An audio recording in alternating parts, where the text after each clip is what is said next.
A paz do Senhor Jesus, eu sou a doutora Mariana Mendes. Hoje, quarta-feira, 20 de novembro de 2024, como sempre, com uma palavra maravilhosa para a nossa vida. Antes disso, compartilhe meus vídeos com quem precisa ouvir essa palavra e curta. A palavra de hoje encontra-se no Evangelho de João, capítulo 6, versículos 5 e 6, que diz assim: Levantando os olhos e vendo uma grande multidão que se aproximava, Jesus disse a Felipe: Onde compraremos pão para esse povo comer? Fez essa pergunta apenas para pô-lo à prova, pois já tinha em mente tudo o que iria fazer. Essa passagem acontece num dos maiores milagres que Jesus promoveu durante o seu ministério, que foi a multiplicação de pães e peixes. A palavra nos conta que havia uma multidão seguindo Jesus e os apóstolos, pois Jesus já estava fazendo muitos milagres, a fama dele corria e onde ele ia, ele arrastava multidões.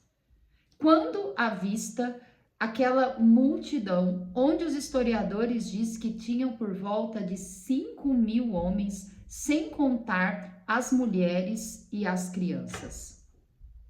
Jesus olha para aquela multidão e faz uma pergunta para Felipe. E é muito interessante as perguntas de Jesus, pois Jesus ele faz a pergunta já sabendo a resposta. Parece que ele realmente quer provocar as pessoas que estão ao seu redor. E Jesus ainda hoje, ele nos provoca. Pois quando meditamos nessas passagens, aparece que as perguntas são feitas diretamente para nós. E o próprio evangelista João diz que Jesus perguntou para Felipe para pô-lo em prova, porque ele já sabia o que ele ia fazer. E Jesus ele faz a seguinte pergunta para Felipe: Felipe, onde compraremos pão para esse povo comer? A palavra diz que Felipe respondeu para ele até preocupado, dizendo: nem 200 denários é capaz de alimentar esse povo. 200 denários, irmãos, era muito dinheiro mesmo. Quando nós fazemos analogia, com o vaso de alabastro, que valia 30 denários, que falava que era o salário de um trabalhador anual, como se fosse 12 salários, imagina 200 denários. Praticamente 7 vezes mais, quase 7 vezes 30 denários. 7 anos de salário anual. E ele disse, nem 200 denários é capaz de alimentar esse povo. E naquele momento, a palavra diz que apareceu André, apóstolo, e disse: Senhor, estás aqui, essa criança que possui 5 pães e 2 peixinhos. E os apóstolos naquele momento já olharam com aquela cara: o que é 5 pães e 2 peixinhos diante essa multidão? Irmãos, eu não consigo imaginar como que foi essa cena. Mas a palavra diz que através desses 5 pães e 2 peixinhos, Jesus alimentou toda aquela multidão. Se havia 5.000 homens, eu acredito que poderia ter uma multidão contando com crianças, jovens e mulheres, no mínimo umas 15.000 pessoas. E a palavra diz que foi passando esse pão e esse peixe de mão em mão, até sobrar 12 cestos lotados de pães. A palavra diz que Jesus ergueu o pão aos céus e o peixe, deu graças e foi dividindo. Eu creio que foi partindo de meio em meio e cada um foi passando por pessoas ao seu redor, até chegar no fim de cada pessoa que cada um passou, foi juntando e sobrou 12 cestos. Mas enfim, o importante é nós sabermos que Jesus, ele multiplica. Jesus, ele não divide. Jesus, ele não subtrai. Ele nem soma. Ele multiplica o pouco que nós temos.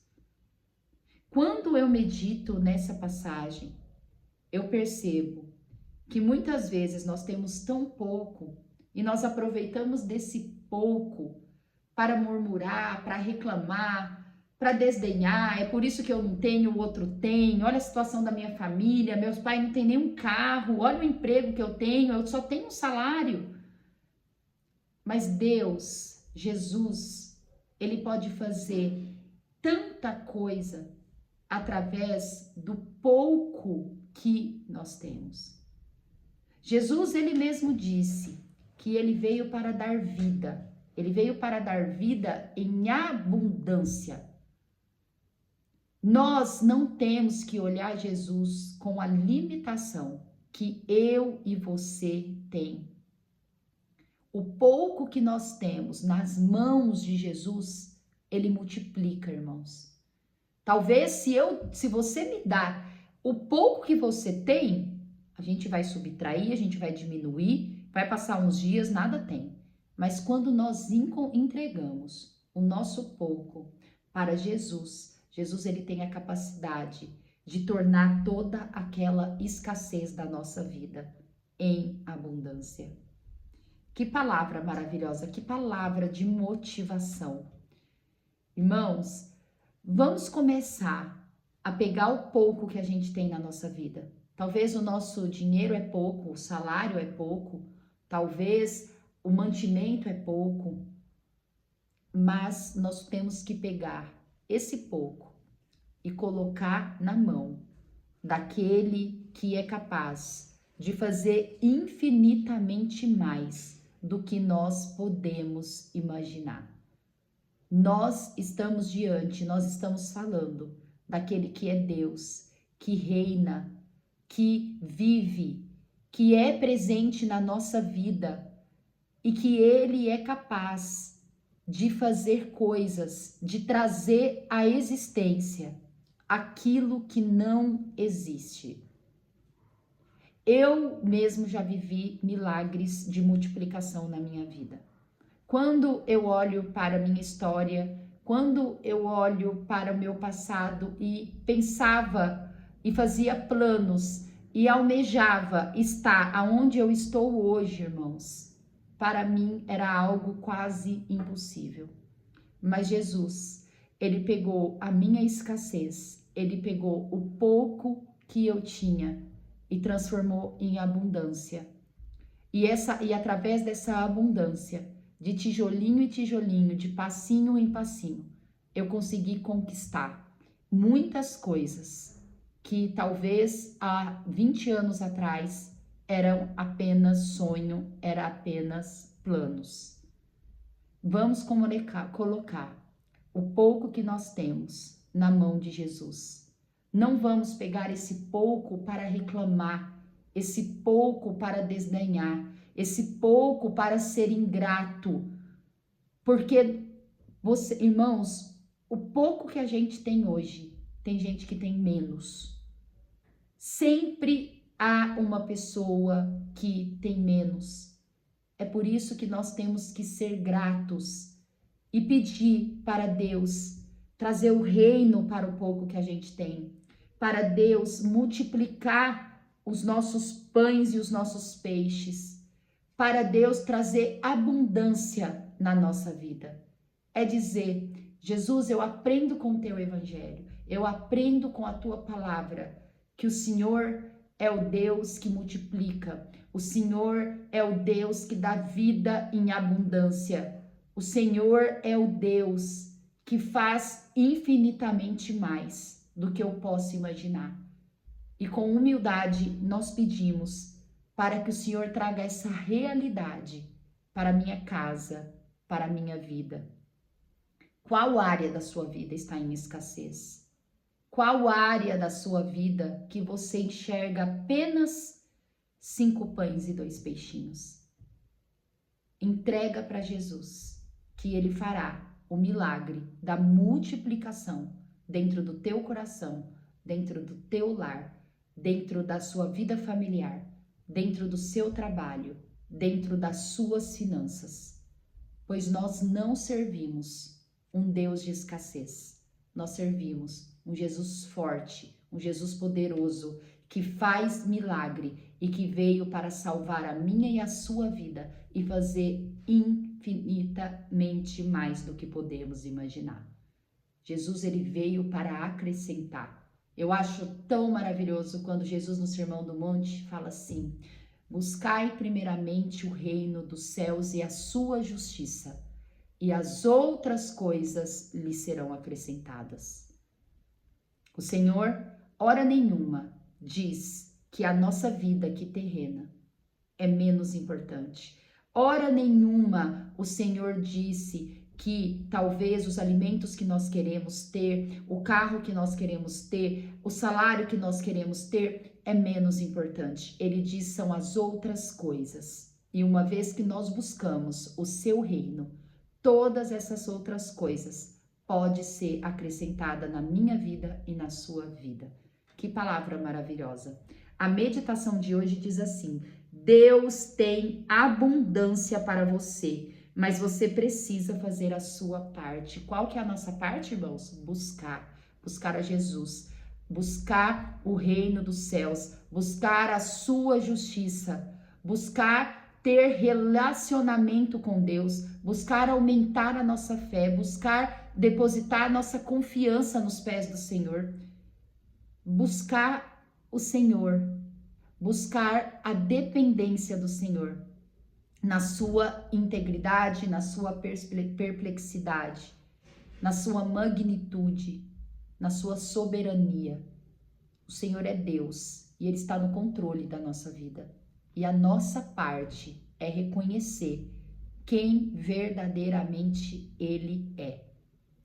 Que palavra maravilhosa, que motivação, como eu me motivo hoje, 20 de novembro, faltando praticamente 40 dias, quase 40 dias para nós iniciarmos 2025 e nós crermos que ainda esse ano o Senhor pode trazer a bênção da multiplicação na minha vida e na sua vida. Quero compartilhar também a leitura bíblica, resgatar, retornar à leitura de Gênesis na vida de Abraão e Sara.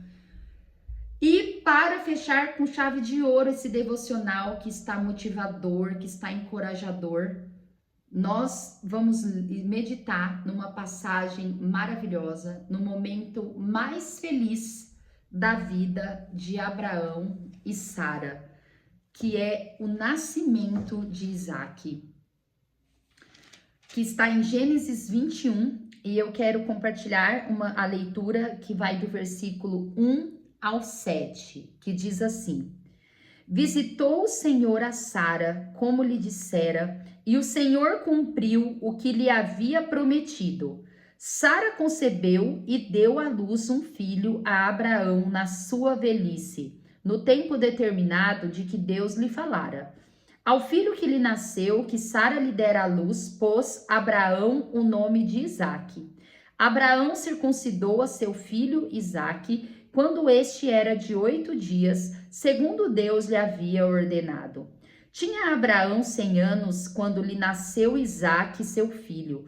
E disse Sara: Deus me deu motivo de riso, e todo aquele que ouvir isso vai rir-se juntamente comigo.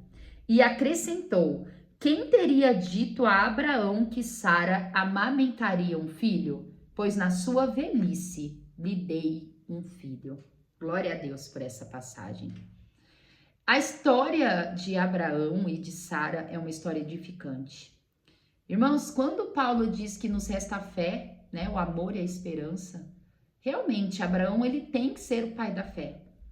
Pois quando Deus se revelou a Abraão, ele tinha 75 anos. E Deus disse para Abraão: sai da sua terra, no meio da sua parentela, e vai para a terra onde eu te darei. Lá farei de você uma grande nação. A sua descendência será maior do que o número de estrelas no céu, maior que os grãos de areia que tem na praia do mar, na beira do mar.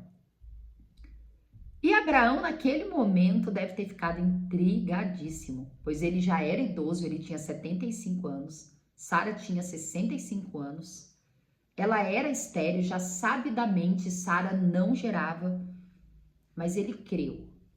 Ele creu, ele compartilhou com Sara, ele seguiu, teve deslizes, teve momento de fraqueza, teve momento que ele se deixou influenciar pela falta de fé de Sara, teve momento que ele não cumpriu a sua tarefa e ele deixou Sara ser cabeça na vida dele, e onde ele quase pôs tudo a perder, mas Deus, na sua eterna misericórdia, manteve-se firme com Abraão. E passado 25 anos, pois a palavra nos diz que quando Isaac nasceu, Abraão tinha 100 anos e Sara tinha 90 anos. E Isaac nasceu, um menino saudável, um menino forte, para dizer que Deus, ele não é Deus de promessas em vão, que Deus não é aquele que se arrepende, que volta atrás da sua palavra, que Deus, ele é poderoso, que Deus, ele está acima de qualquer lei da natureza, de qualquer lei biológica, está acima de menopausa, está acima de deficiência de hormônios, está acima de qualquer coisa que aos nossos olhos parece fazer sentido. Deus está acima da nossa lógica, está acima da física, está acima da matemática, Deus está acima da gravidade, Deus está acima de tudo e de qualquer coisa. E Abraão se tornou firme, Abraão se manteve firme, confiando, tendo a sua esperança em dia. E talvez muitas vezes nós podemos até perguntar, mas por que Deus fez Abraão esperar tanto? Nós nunca saberemos com certeza. Mas quando eu começo, a viajar nessa história, eu fico pensando, eu falo, Abraão, uma pessoa idólatra até então, morava numa terra idólatra, nunca teve conhecimento de Deus, não sabia quais eram os princípios do Senhor, quais eram os atributos, qual era o caráter.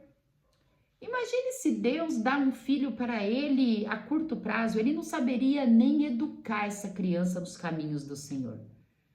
É por isso que o tempo do Senhor é perfeito. Eu sei que é ruim esperar, eu sei que é difícil quando nós queremos uma coisa, uma semana parece uma eternidade, mas nós temos que olhar para o Senhor, reconhecer a sua soberania, reconhecer a sua magnitude, a sua magnificência e saber que Deus é o dono do tempo e Ele sabe de tudo, Ele sabe o melhor tempo, o tempo determinado para vivermos cada coisa na nossa vida. Se você espera algo no Senhor, continue mantendo sua esperança, continue mantendo sua confiança e saiba que Deus, ele fará o seu milagre no momento certo, nem antes nem depois, no momento ideal, no momento que você e eu precisamos.